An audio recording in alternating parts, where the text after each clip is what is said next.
علی بھائی اگلا سوال ہے، ہمارے سب کانٹیننٹ کے معاشرے میں مسلمانوں میں بھی یہ عقیدہ پایا جاتا ہے کہ شب جمعہ یعنی جمعرات اور جمعے کی درمیانی رات فوت شدہ رشتہ داروں کی روحیں اپنے اپنے گھروں میں لوٹ آتی ہیں، چنانچہ ان روحوں کو خوش کرنے کے لیے مولویوں کو کھانا بھجوایا جاتا ہے ہاں یہ بات ہے سر. تاکہ اس کا ثواب روحوں تک پہنچ جائے اور وہ روحیں خوشی خوشی واپس چلی جائیں۔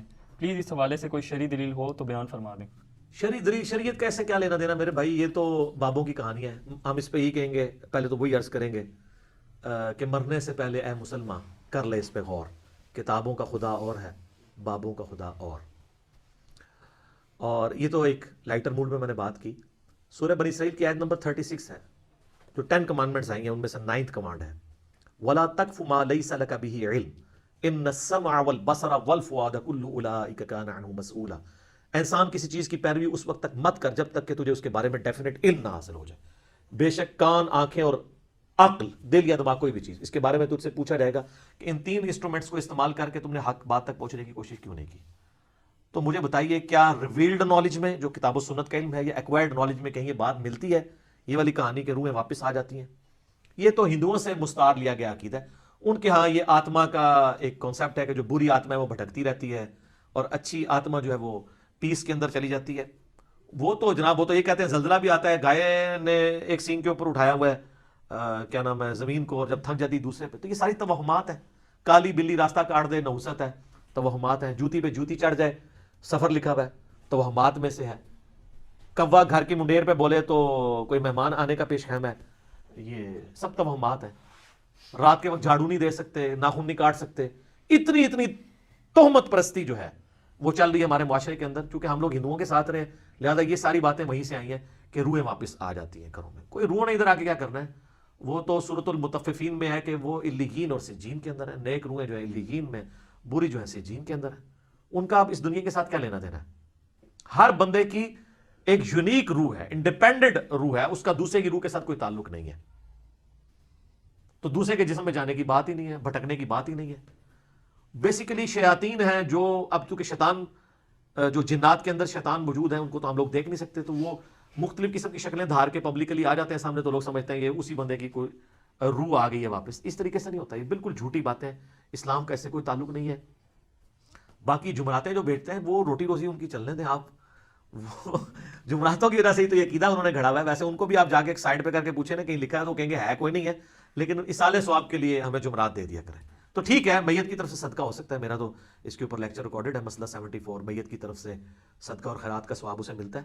صحیح مسلم میں حدیث ہے کہ میت کو 3 اعمال کا ثواب پہنچتا ہے. نمبر 1 علم کی بات جو اس نے اپنی زندگی میں کی، اس کے مرنے کے بعد بھی اسے ثواب ملے گا، جیسے امام بخاری امام مسلم کو مل رہا ہے. دوسرا صدقہ جاریہ، جو اپنی زندگی میں کوئی نیکی کا کام کیا اس کے بعد بھی جاری رہا، اسے ثواب ملے گا. تیسرا نیک اولاد جو اس کے لیے دعا کرتی ہے. اور اسی کو سپورٹیو سنن نسائی میں حدیث ہے، بخاری مسلم میں بھی اس کا کچھ حصہ موجود ہے. جو سعد ابن عبادہ سفر میں تھے تو ان کی ماں پیچھے سے فوت ہو گئی. ان کا یا رسول اللہ میرا ارادہ ہے کہ میں اس کی طرف سے صدقہ کروں تو اسے ثواب ملے گا. آپ نے فرمایا ہاں. تو انہوں نے کنواں کھدوا دیا اور اس کا نام ہی پڑ گیا، یہ ام سعد کا کنواں ہے. تو وہ صدقہ اور خیرات کریں، مولویوں کی روٹی روزی لگا کے رکھیں. لیکن باقی ان سے زیادہ حقدار آپ کے غریب رشتہ دار ہیں، غریب ہمسائے ہیں. مولوی تو یقین کریں آلموسٹ روزانہ ہی چھوٹا گوشت کھا رہے ہوتے ہیں، وہاں لوگ بکرے دے کے جاتے ہیں. غریب رشتہ داروں کو کوئی جو ہے ایک چھٹانگ چھوٹا گوشت لے کے دینے کے لیے تیار نہیں ہے. اور یہ لوگ عیاشی کی زندگی گزار رہے ہوتے ہیں. آپ ان سے پوچھیں، وہ کہتے ہیں دیکھیں یہ تو برکت ہے، ہم نے علم دین حاصل کیا تھا تو ہم کھا رہے ہیں. یہ لادہ بات ہے کہ قرآن میں آتا ہے کہ اللہ کے نیک بندوں کی نشانی ہے جو اپنے مال میں سے دیے ہوا اللہ کی راہ میں خرچ کرتے ہیں. لوگوں کا دیا ہوا اپنے اوپر خرچ نہیں کرتے. بالکل 180 ڈگری ہے. لیکن قرآن پڑھا ہو تو پھر پتا ہونا ان کو. مانا اس کا جواز موجود ہے، غریبوں کو چاہے وہ علماء کرام ہوں یا ائمہ مساجد ہوں، آپ کھلا سکتے ہیں. لیکن یہ جو عقیدہ وابستہ کیا ہوا نا، بالکل جھوٹا عقیدہ ہے. قرآن تو بالکل اپنے مقدمے میں واضح ہے. سورہ یاسین کے اندر اللہ تعالیٰ نے واضح طور پہ فرمایا، آپ سورہ یاسین 22ویں پارے سے شروع ہو کے 23ویں میں ختم ہوتی ہے، تو آپ پہلے ہی صفحہ جو ہے نا 23ویں صفحے کا، اس میں اللہ تبارک و تعالیٰ نے فرمایا، آیت نمبر ہے 31، الم یروا کم اہلکنا قبلہم من القرون انہم الیہم لا یرجعون. کیا انہوں نے نہیں دیکھا کہ ہم نے ان سے پہلے کتنی امتیں ہلاک کر دی ہیں، وہ اب کبھی بھی واپس دنیا میں لوٹ کے نہیں آنے والی. وَإِن كُلٌّ لَمَّا جَمِيعٌ لَدَيْنَا مُحْضَرُونَ. اور ان سب کے سب لوگوں کو اللہ تعالیٰ کے حضور جمع کر کے حاضر کیا جائے گا، یعنی قیامت سے پہلے وہ دنیا میں نہیں آ سکتے. اور جناب جو سورۃ الواقعہ کی رکت انگیز آیات ہے نا، سورۃ الواقعہ پارہ نمبر 27 میں بالکل اینڈ پہ جا کے سیکنڈ لاسٹ سورت آتی ہے، اس میں اللہ تبارک و تعالیٰ نے اس ٹروتھ کو ریویل کیا ہے. اللہ فرماتا ہے فلولا اذا بلغت الحلقوم، تو کیوں نہیں ہوتا کہ جب روح جو ہے وہ گلے میں جا کے اٹک جاتی ہے، یعنی کسی کی موت کا وقت آ جاتا ہے، نزع کا وقت.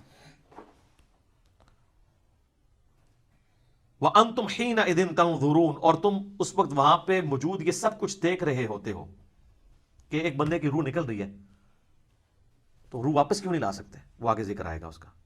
وَنَحْنُ أَقْرَبُ إِلَيْهِ مِنْكُمْ وَلَكِنْ لَا تُبْصِرُونَ، اور ہم مرنے والے کے تم سے بھی زیادہ قریب ہوتے ہیں لیکن تمہیں نظر نہیں آ رہے ہوتے. ظاہر اللہ اپنی شان کے لائق. نحن اقرب الیہ من حبل الورید، وہ ہماری رگے جان سے بھی زیادہ قریب ہے.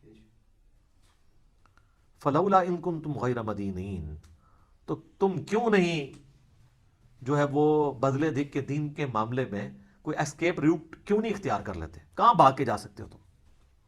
ترجعونہا ان کنتم صادقین، تو لوٹا لو نا اس کی روح اگر تم سچے ہو تو، مرے ہو کو واپس لے آؤ. تو یہ اللہ تعالیٰ نے بیسیکلی اس کا کانٹیکسٹ یہ چل رہا ہے کہ اللہ تعالیٰ یہ بتا رہا ہے کہ اس کائنات کا کریٹر میں ہوں، زندگی موت کا مالک میں ہوں.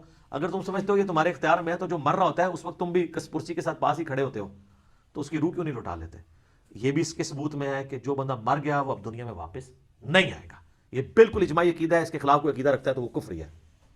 البتہ صحیح بخاری اور صحیح مسلم میں اشارتاً موجود ہے روح کا لوٹنا اس حوالے سے کہ وہ قبر کے اندر، جیسا کہ برزخی معاملہ ہمیں نہیں پتا کہ جب مردے کو دفنا کے جاتے ہیں تو وہ جانے والوں کے قدموں کی آہٹ بھی سنتا ہے تاکہ اس کی حسرت میں اضافہ ہو. اگر بدکار ہے اور نیکوکار ہے تو وہ خوش ہو جائے کہ میں اپنے مال اپنے ساتھ لے کے آیا تھا. وہ تو بخاری میں آتا ہے میت اپنی چارپائی پہ کلام کرتی ہے دفنانے سے پہلے، جنوں انس کے سوا ساری مخلوقات سنتی ہیں، کیونکہ وہ مکلف ہے نا، شریعت کے مکلف ہے نا. اور اگر یہ سن لیں تو بے ہوش ہو جائیں. وہ کہتی ہے مجھے کدھر لے کے جا رہے ہو، اور نیک میت کہتی ہے مجھے جلدی جلدی اس طرف لے جاؤ.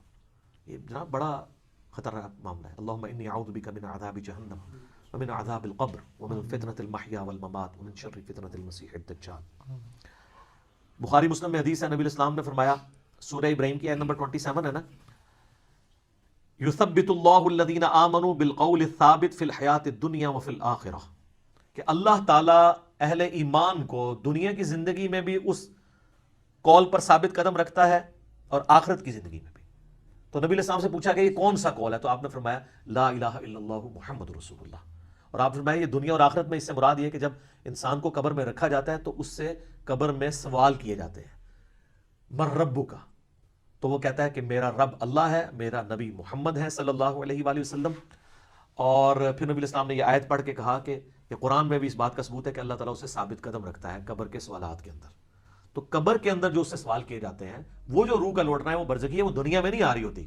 نہ اس کو کیمرہ لگا کے آبزرو کر سکتا ہے، یہ بھی ذرا ذہن میں رکھیے گا. کوئی آبزرو بھی نہیں کر سکتا، فرشتوں کو آبزرو نہیں کر سکتا. کیمرے یا یہ فزیکل ورلڈ کی چیزیں فزیکل انسٹرومنٹ سے آبزرو ہو سکتی ہیں، جو عالم برزخ کی چیزیں وہ آبزرو نہیں ہو سکتی ہیں. پھر بخاری مسلم میں حدیث ہے، نبی علیہ السلام نے فرمایا کہ قبر میں میرے بارے میں بھی پوچھا جاتا ہے، ما کنت تقول فی ھذا الرجل، اس مرد کے بارے میں تو کیا کہا کرتا تھا؟ وہ کہتا نہیں حضور دکھائے جاتے ہیں نا قبر میں. نہ، ابو داؤد میں الفاظ ہے الذی بعث فیکم، ہم اس مرد کی بات کر رہے ہیں جو تم میں مبعوث ہوا تھا. تو وہ کہتا ہے ہوا محمد رسول اللہ، وہ تو محمد تھے اللہ کے رسول. وہ تھرڈ پرسن کے سیغے میں خطاب کر رہا ہوتا، ورنہ تو وہ کہتا سیکنڈ پرسن میں کہتا ھذا محمد رسول اللہ، یہ اللہ کے رسول محمد ہے. کہتا وہ تو محمد رسول اللہ ہے. اس میں میرا کلپ بھی ہے نا، قبر میں 3 نہیں 4 سوال ہوں گے. ترمذی میں تو حدیث ہے مر ربو کا، ما دینو کا، من نبیو کا، تیرا رب کون، تیرا دین کیا، تیرا نبی کون. تو کدا مقلد، تو کہنا فڑکے دا، تیری کیڑی مسیتی، تیرا کیڑا بابا، اے کوئی نہیں بھائی، اے زمین دے اتے ہوتے ہیں، زمین دے اندر اللہ کا سکہ چلتا ہے. ادھر بھی تا ان کا چل رہا ہے کہ اللہ نے کھلی چھٹی دی ہوئی ہے. مرنے کے بعد محمد رسول اللہ کا سکہ چلتا ہے، اللہ کا سکہ چلتا ہے. ابو داؤد میں آتا ہے کہ جو مؤمن ہے نا وہ یہ کہتا ہے کہ ربی اللہ، اور کہتا ہے دین الاسلام، اور کہتا ہے ہوا محمد رسول اللہ. تو چوتھا سوال پھر ہوتا ہے، 3 سوال ہیں قبر کے، 4 سوال میرا ایک کلپ بھی ہے. وہ فرشتے کہتے ہیں تجھے کیسے پتا چلا؟ وہ کہتا ہے میں نے اللہ کی کتاب پڑھی تو میں نبی علیہ السلام پہ ایمان لایا، ان کے سچ ہونے کی تصدیق کی، تو پھر اس کے لیے جنت کی کھڑکی کھول دی جاتی ہے. یہ چوتھا سوال ہے کہ اسے پتا. تو جنہیں کتاب پڑھی نہیں اور وہ حافظ قرآن علی نہیں پڑھتا، ترجمے نال پڑھ رہا ہے، تائیں انہوں پتہ لگتا ہے نا کہ کیا لکھا ہے، ورنہ تو نہیں پتہ چلے گا. اور بخاری میں ہے کہ منافق سے جب سوال ہوتے ہیں تو ہر سوال کے جواب میں کہتا ہے لا ادری لا ادری، ہائے آتا لا ادری لا ادری، ہائے افسوس مجھے کچھ پتہ نہیں ہے. بولے اعوذ باللہ تعالی. تو فرشتے اسے تو